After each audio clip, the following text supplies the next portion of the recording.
Kemudian selanjutnya al-iman bil kutub. Iman dengan kitab-kitab Allah Azza wa Jalla.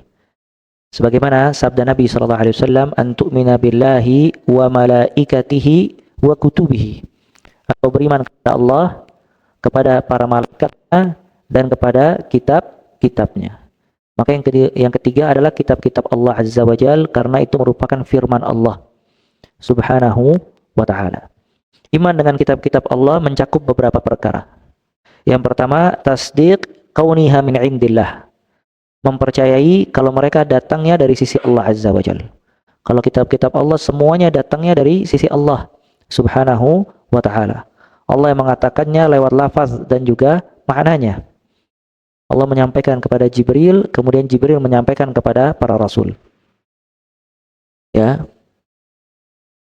Kemudian yang kedua, tasdiq ma akhbarat bihi. Mempercayai apa yang dikabarkan di dalam kitab tersebut. Mempercayai apa yang dikabarkan dari kitab tersebut. Ya. Maka harus dipercaya semua kabar yang ada di dalam kitab-kitab tersebut. Cuman kitab-kitab selain dari Al-Quran itu sudah banyak ditahrif, diganti oleh ahlul kitab.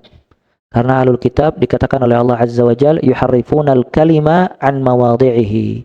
Mereka merubah kalimat-kalimat dari tempatnya. Artinya ahlul kitab memiliki kebiasaan tahrif, mengganti kitab-kitab mereka.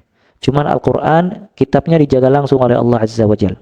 Kata Allah Azza wa Jalla, inna nahnu nazzalna dzikra wa inna lahu lahafizun. Sesungguhnya kami yang menurunkan Al-Quran dan kami yang menjaganya langsung.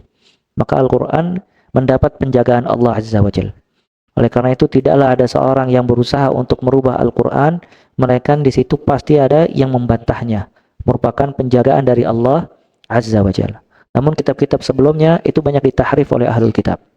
Oleh karena itu kitab-kitab sebelumnya tidak bisa dipercaya 100% karena sudah banyak ditahrif atau dirubah. Kemudian yang ketiga, al-iman bi asma'i ma'ulima minha kat-Taurat. Wa man lam yu'lam fayu'min bihi ijmalan. Kita mengetahui nama-nama dari kitab-kitab tersebut. Kita mengimani nama-nama yang diketahui dari kitab-kitab tersebut. Ya, mengimani nama-nama yang diketahui dari kitab-kitab tersebut. Seperti Taurat. Taurat, kitab yang Allah turunkan kepada siapa? Musa alaihissalam. Injil diturunkan kepada siapa? Isa alaihissalam. Zabur. Kepada siapa Zabur? Daud alaihissalam. Dan Al-Quran kepada Nabi Muhammad sallallahu alaihi wasallam. Dan juga ada suhuf. Inna hadza la fi suhufil ula suhufi Ibrahim wa Musa. Suhuf itu termasuk kitab yang Allah turunkan kepada Musa dan Ibrahim. Maka semua nama-nama yang diketahui kita mengimaninya. Yang tidak kita ketahui kita mengimaninya secara umum.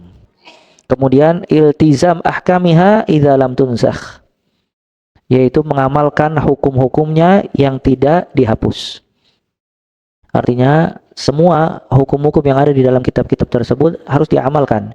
Cuman semuanya telah ditutup dan disempurnakan dengan Al-Quranul Karim. Ya, makanya para ulama menjelaskan dalam kitab-kitab usul syara' man qablana. Syariat sebelum kita. Apakah syariat sebelum kita itu termasuk syariat kita apa tidak?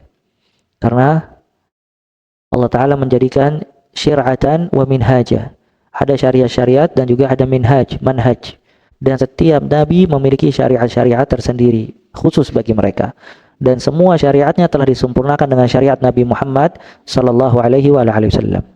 Tapi ada syara' man qablana. Syariat sebelum kita. Maka syariat sebelum kita apakah syariat kita atau tidak? Dan itu dirinci oleh para ulama. Dikatakan kalau syariat sebelum kita menyelisihi syariat kita, maka kita tinggalkan syariat tersebut. Artinya syariat sebelum kita menyelisihi syariat kita. Seperti di zaman Nabi Musa alaihi salam, seseorang apabila berbuat dosa dan ingin bertobat, dia harus bunuh diri. Sebagaimana firman Allah Azza wa Jalla dalam surat Al-Baqarah, faqtulu anfusakum, bunuhlah diri kalian. Maka datang syariat kita. Syariat kita seseorang apabila ingin bertaubat tidak perlu bunuh diri, cukup beristighfar, bertaubat dan kembali kepada Allah Azza wa Jalla. Maka dengan ini syariat sebelum kita dihapus dan diganti dengan syariat kita. Nah, apabila syariat sebelum kita sama dengan syariat kita, maka kita mengamalkannya bukan karena syariat sebelum kita mengamalkannya karena disyariatkan dalam perintah kita.